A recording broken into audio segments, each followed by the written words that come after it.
பாதுகாக்க வேண்டியவர்களே மக்களின் உயிரை பறிப்பார்கள் நிலைமை வந்துச்சுன்னா யாருக்கிட்ட நீங்க பாதுகாப்பு தேடி போய் நிற்க முடியும்? இப்படி என்ன காரணம் வேணாலும் இருக்கலாம். சக மனிதனை அடிச்சு சித்திரை செய்து கொலை செய்வதை எதன் பொருட்டு நிகழ்ந்தாலும் எப்படி ஏற்கிறதுங்கிறது. இப்ப நீங்க ஒரு புலி ஒரு குரங்கை வேட்டையாடுது, அது இழுத்துக்கிட்டு போகும்போது அந்த குரங்கு கற்பமா இருந்தது அந்த புலிக்கு தெரியாது, பசியில வேட்டையாடிது. மரத்துக்கிளையில இழுத்துக்கிட்டு போகும்போது அந்த வழியில அப்படியே ஒரு குட்டியை பிரசவித்து விட்டுட்டு அது செத்துருது. ஆனாலும் அந்த குட்டி கீழே விழுகுது. அப்ப அந்த புலி திரும்பி பார்க்குது. உடனே என்ன பண்ணுது, இந்த குரங்கு இறந்து போன குரங்குக்கு சாப்பிடாம விட்டுட்டு அந்த குட்டி குரங்கை போய் நக்கி அப்படி வாயிட்ட கவி கொண்டு போய் மரக்கடையில வச்சுக்கிட்டு அதோட பாதுகாத்து விளையாடுது. அப்ப தன் வேட்டைக்காக அந்த விலங்கை உண்ணணும்னு போய் தாக்கி அழிச்ச அந்த புலிக்கு கூட ஒரு கருணை இருக்குது பாருங்க. கொலையை எப்படி பார்த்தாலும் இது எப்படின்னா சகிக்க முடியாத ஒரு ஒரு ஒரு எப்படி சொல்றது, ஒரு கோபம் தான் வருது. தவிர்க்க முடியாத ஒரு கோபம், அடக்க முடியாத கோபம் வருது. காவல்துறை முதல் தகவல் அறிக்கை கொடுக்குது. அதுல என்ன காயம் வந்ததுன்னா தரையில படுத்து உருண்டாங்க. அதனால அது கேட்கும்போது அது எழுதும்போதாவது உங்களுக்கு எழுதும்போதே உங்களுக்கு ஒரு வேடிக்கையாக தெரிஞ்சிருக்கணும். இது இந்த செய்தியா கேட்குற மக்கள் என்னவா அதை எடுத்துப்பாங்க? இது எப்படி ஒரு அதிகாரத்தில் இருக்கிறவங்க இதை எப்படி இப்படி ஒரு செய்தியை நம்ம மக்களுக்கு சொல்றோமே, தரையில படுத்து ஏன் உருளணும்?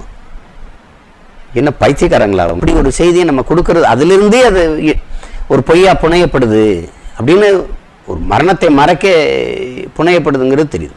விசாரிக்கும் போது அவருக்கு அடிப்படையிலே அவர் வன்ம மனநிலை கொண்டவர், சராசரி மனநிலையோடு மக்களை அணுகிற ஒருத்தர் இல்லைங்கிறது நமக்கு தெரிய வருது நம்ம விசாரிச்ச வரைக்கும்.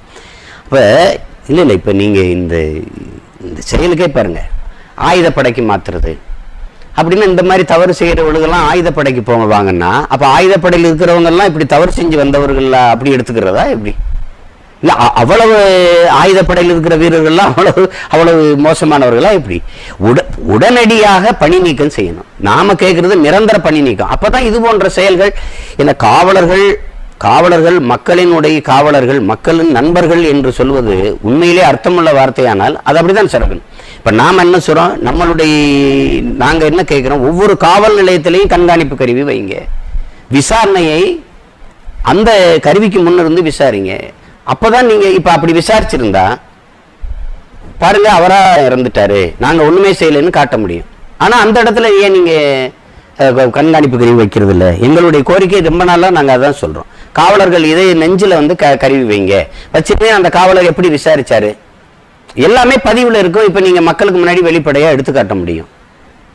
அப்படி இருக்கும்போதுதான் இந்த மாதிரி தனிப்பட்ட வன்மத்தை வைத்துக்கொண்டு இந்த பழி வாங்குறுதல், அதிகாரத்தை தவறா பயன்படுத்துதல் இதெல்லாம் குறையும். அப்பதான் மக்களுக்கான ஆட்சி உண்மையிலே நடக்கிறதா வரும். ஆனால் அப்படி இல்லையே. அரசு இந்த இடத்துல ரொம்ப தவறு இழைச்சு மெத்தன போக்கு நடந்துருச்சு. எங்களுடையது உடனடியாக பணி நீக்கம் செய்யணும், நிரந்தர பணி நீக்கம் செய்யணும். அப்பதான் இது போல குற்றங்கள் ஒழியும். மக்களுக்கு அரசு மீது நம்பிக்கை வரும். காவலர்கள் உண்மையிலேயே இந்த மாதிரி நம்ம செய்யும்போது பணி நீக்கப்படுவோம்னா ஒரு அச்சம் வரும், ஒழுங்கா பணி செய்வாங்க. அண்மையில இதே மாதிரி கேரளாவில் ஒரு சம்பவம் நடக்குது. காவல் நிலையத்தில் வச்சு அடிச்சு கொலை செய்யப்பட்டது. அந்த வழக்கு மத்திய புலனாய்வு துறை நீதிமன்றத்துக்கு போகுது, சிபிஐ கோர்ட் நீதிமன்றத்துக்கு போகுது.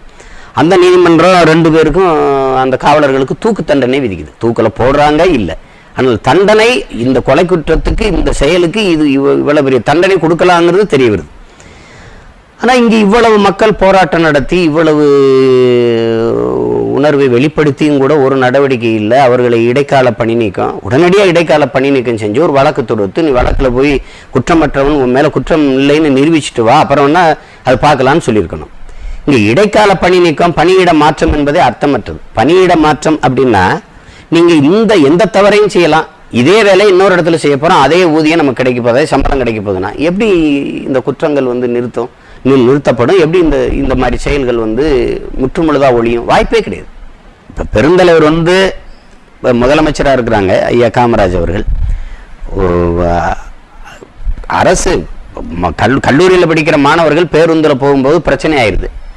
அப்போ நடத்துனரோட சண்டை. அந்த நடத்துனர் ஏதோ பேச ஒரு தாக்குதல் வந்துடுது. ஒரு பிரச்சனையானவன மாணவர்களும் தெருவு இறங்கி போராடுறாங்க. அமைச்சரை அனுப்பல, அதிகாரிகளை அனுப்பல, அவரே போறார். போய் என்ன பண்றாரு, என்னப்பா பிரச்சனை, ஏன் படிக்கிற பிள்ளைங்க வீதியில் என்ன போராடுறீங்கன்னா, ஐயா அந்த மாதிரி இருந்தார், இவரை உடனே பணி நீக்கம் செய்யுங்கன்னு. அந்த இடத்துல ஸ்பாட் டிஸ்மிஸ்ங்கிறார். உனக்கு போப்பா வேலை இல்லைன்னு, நீக்கி விடுப்பா போப்பா அப்படின்னு. பிரச்சனை முடிஞ்சுல, படிக்க போங்கப்பா, அவர் நீக்கி வச்சு போங்கன்னா அடுத்த 10 நிமிஷத்துல எல்லாம் கலைஞ்சு படிக்க போயிடுறாங்க. பிரச்சனை முடிஞ்சிடுது. அதுக்கப்புறம் என்ன பண்ணுறாங்க, அதுக்கப்புறம் அவர் கூட வாகனத்தில் வர்றவர் கேட்குறாரு, ஐயா என்னையா பாவம் அவர் என்னென்னு விசாரிக்காம, ஏய் பிரச்சனை பண்ணிக்கிட்டு இருக்கான் படிக்க போகிற பிள்ளைய, அவன் உடனடியாக அப்புறம் நடவடிக்கை எடுக்கலைன்னா அது எவ்வளவு நீண்டிட்டு போகணும், உடனே நடவடிக்கை எடுத்து நிறுத்திடுறாரு. 3 நாள் விட்டு என்னை வந்து பார்க்க சொல்லுன்றாரு அந்த யார் நடத்தினார். திருப்பி போய் 3 நாள் விட்டு பார்க்கணும், உனக்கு அறிவு இருக்கா, படிக்கிற பிள்ளைகள்கிட்ட போய் எதுக்கு நீ சண்டை வச்சுக்கிற, என்ன நீ இப்படி மடத்தனம் பண்ணுறிய, சரி நீ வேற இடத்துக்கு பணிமாற்றம் பண்ணி விடுறேன், அங்கிட்டு போய் இருந்து ஒழுங்காக இருந்து வேலையை செய்யணும், கண் காணாத வேற இடத்துக்கு பணிமாற்றம் பண்ணி விடுறார், டிரான்ஸ்ஃபர் பண்ணி விடுறார். அந்த இடத்துல ஒரு முடிவெடுத்து டக்குன்னு அதை செய்யணும். அது இல்லைன்னா அப்படி இது பண்ணீங்கன்னா பாருங்க, இப்போ இவ்வளவு துயரத்திலே நம்ம கட்சி பிள்ளைல எவ்வளவு தூரம் தெருவில் நின்று போராடிட்டு இருக்கோம், சோரட்டி விட்டுறோம், நீதி கேளுங்க, அறிக்கை கொடுக்குறோம். இது இவ்வளவு தூரமா கெஞ்சணும் அரசுகிட்ட. ஒரு குற்றம் இருந்தது, குற்றத்துக்கு நடவடிக்கை எடுங்கன்னு இவ்வளவு தூரம் ஒரு அதிகாரத்துக்கிட்ட கெஞ்சணும்னா அப்புறம் எப்படி அதிகாரத்தின் அரசின் மேல நம்பிக்கை வரும்? இல்லை, எப்பவுமே நீங்க சிபிஐங்கிறத கடத்தி விடுறது தான். சிபிஐ என்பதை அது கடத்தி விடுறதா, அது காலம் கிடக்கும், அது 1 வருஷம் 2 வருஷம் ஆகும். இப்போ நீங்கள் தூத்துக்குடி துப்பாக்கி சூட்டில் அந்த எந்த காவலர்கள் மேலே வந்து விசாரணை நடந்திருக்கு? என்னை கூட கூப்பிட்டு அம்மா அருணா ஜெகதீசன் அவர்கள் விசாரித்தாங்க. அவங்க தலைமையிலான ஒரு நீதிபதியின் முன்னாடி விசாரணை என்னை விசாரித்தாங்க, மணிக்கணக்காக விசாரித்தாங்க. ஆனால் அந்த காவலர்கள், சுட்டு கொன்ன காவலர்கள் காட்சியில் இருக்குது, காணொலி காட்சியில் இருக்குது, அச்சு ஆவணமாக இருக்குது, காணொலி ஆவணமாக இருக்குது. அவங்க மேலே ஏன் சுட்டிங்க? இல்லை அந்த இடத்துல அவர் மாவட்ட ஆட்சியர் யார், உயர் காவல்துறை அதிகாரி யார், அவங்க மேலே என்ன விசாரணை நடந்திருக்கு? அந்த விசாரணை என்ன வெளியில் வந்திருக்கு? இந்த தனிநபர் விசாரணை கமிஷன் என்று போடுவது அதை கடத்தி விடுவது தானே. இது நீண்ட காலமாக இதை எடுத்து பாருங்க, எந்த நிகழ்வுல ஆமாம் அது தவறு நடந்திருக்கு என்று தண்டனை வழங்கப்பட்டிருக்கு, ஒரு நீதி கிடைச்சிருக்கு, ஒன்றுமே நடக்காது. இது வரைக்கும் அதை அப்படியே அதை மறக்கிற அளவுக்கு அந்த காலம் கடத்தி வெவ்வேறு பிரச்சனைகள்லாம் மக்கள் மூழ்கி அது திசை திருப்பி விட்டுறது. இது இப்போ சிபிஐக்கு போய் இது என்னைக்கு வர்றது? அப்படின்னா தமிழ்நாட்டு காவல்துறை மேலே, தமிழ்நாடு அரசுக்கு, முதல்வருக்கு வந்து தனக்கு கீழே இருக்க காவல்துறை மேலே நம்பிக்கை இல்லாமல் போயிடுதா? அப்படித்தானே நம்ம எடுக்க வேண்டியது. எதுக்கு நீங்கள் மத்திய புலனாய்வு தேடுறீங்க? எதுக்கு தேடுறீங்க? ஒரு புத்தர்கிட்ட போய் கேட்டது தான், நீ வந்து என்னை வந்து எப்படியாவது என்னை காப்பாற்றிருங்க, என் மனைவி எனக்காக அழுதுட்டு இருப்பா. அவன் சொல்கிறான், என்னை சாகடிச்சிடாது, என்னை இறக்காம எனக்கு கொடுத்துருங்க, என் மரணமில்லா வாழ்வு எனக்கு கொடுத்துருங்க, ஏன்னா என் மனைவி தாங்க மாட்டா, என் தாய் தந்தையர் என் உறவினர்களாக என் மேலே அன்பு வச்சுருக்காங்க, அவங்கெல்லாம் ரொம்ப மன வருத்தப்படுவாங்க, அதனால எனக்கு மரணமில்லா வாழ்வை கொடுங்கும்போது, சரி அப்படியே அது கொடுத்துரும், அது ஒரு பிரச்சனை இல்லை, ஆனால் நீ ஒரு நாள் வரைக்கும் இறந்ததா நடி அப்படின்னு சொல்லிடுறாரு. சரி போய் இறந்ததா நடிக்கிறான். நடித்தோடனே யார் சொந்தக்காரங்களாம் 2 அழுதுட்டு சரி அடக்கம் பண்ணுறதுக்கு தயாராகிறாங்க. அவ்வளோதான். இப்போ யாராவது அவர் என்ன சொல்கிறாருன்னா, அந்த உறவுகளில் யாராவது ஒருத்தர் ஒரு உயிரை தருவதற்கு தயாராக இருந்தால் இவர் உயிரை காப்பாற்றிடலாம் அப்படிங்கிறதா அவர் சொல்கிறார். அதுக்கு சொல்கிறது பரிகாரம். அப்போ அந்த மாதிரி உங்கள் உயிரை கொடுங்க, நீங்கள் வயசானவர் தானே தாத்தா, நீங்கள் இறந்து போனால் என்ன உங்கள் உயிரை கொடுங்க, உங்கள் பேரன் உயிரை காப்பாற்றிடலாம்னா, இல்லை அதெல்லாம் அவசியம் இல்லை அப்படின்றாரு.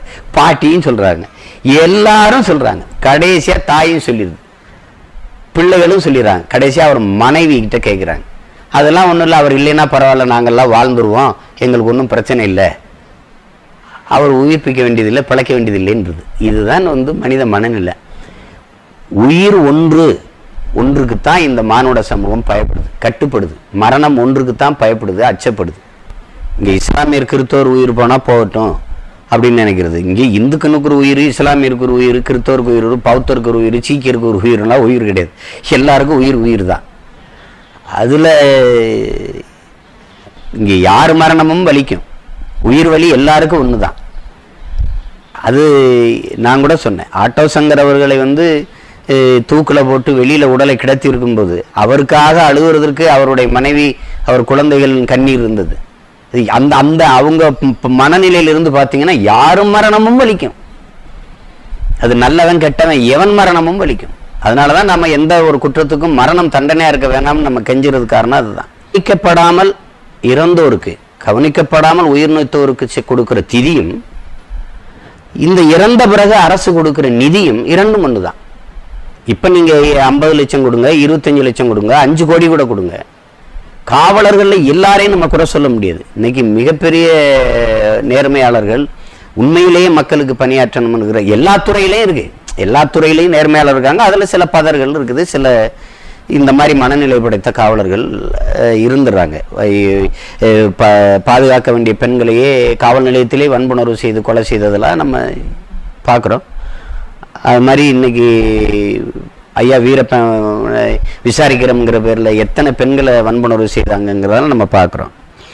அது எல்லாரையும் குற்றப்படுத்த முடியாது. ஆனால் இதுபோல செயல்களை செய்கிறவர்கள் சரி செய்யலைன்னா அது என்ன ஆயிரும்னா, ஒரு துளி, ஒரு குடம் பாலில் ஒரு துளி விஷம் போல இந்த குற்றச்செயல்கள் மேலோங்கி அவாவாலம் நேர்மையாக பணி செய்து வந்த காவலர்களுக்கும் சேர்த்து இந்த அவப்பேறு, இந்த வெறுப்பு அவர்களும் சுமக்க வேண்டியதாக வந்துடுதுங்கிறேன். அதனால அது சரியா. இப்போ நம்ம கட்சியே எடுத்துக்கிறோங்க, எங்கேயோ ஒருவர், யாரோ ஒருவர், முகம் தெரியாத ஒருவர் போடுற பதிவுக்கு ஒட்டுமொத்த கட்சியும் பொறுப்பேற்க வேண்டியது வருது இல்லையா? அது மாதிரி தான் இது நடந்துருது. இது போல் போச்சுன்னா இப்போ நீங்கள் பாருங்கள், சிங்களர்கள் வெளிக்கடை சிறையில் வச்சு எங்களை எப்படி துன்புறுத்தி கொண்டானோ அதே தான் எங்களவர்கள் ஆட்சியிலையும் இங்கே இருக்கிற காவலர்களும் செய்வாங்க. அப்படின்னா மொத்தமாகவே தமிழர்களுக்கு ஒரு நாதி இல்லை, ஒரு பாதுகாப்பு இல்லைங்கிறது வருதுங்க.